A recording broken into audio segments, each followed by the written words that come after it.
Hey guys, welcome back to my channel. In today's video, I'll be teaching you how to make Haitian spaghetti.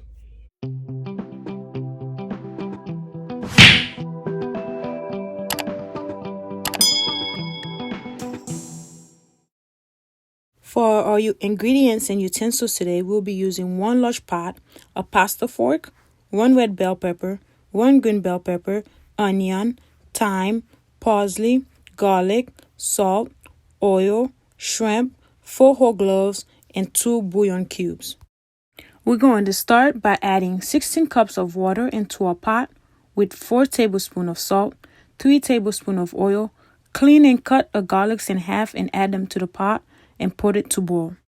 As the water comes to boil, add in the pasta, stir it with the pasta fork, wash and clean the red pepper, the green pepper, and the onion. We're now going to slice an onion, a red pepper, green pepper, and clean and marinate a shrimp. Once the pasta's cooked, we're going to strain and collect a cup of the water. We're going to bring a different pot onto the stove, turn heat to medium-high, add 1/4 cup of oil.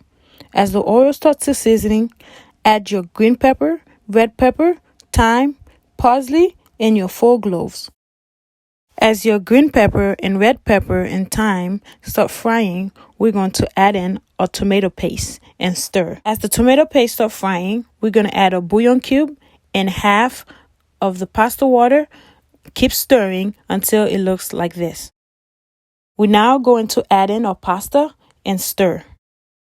Following, adding the shrimp and stir.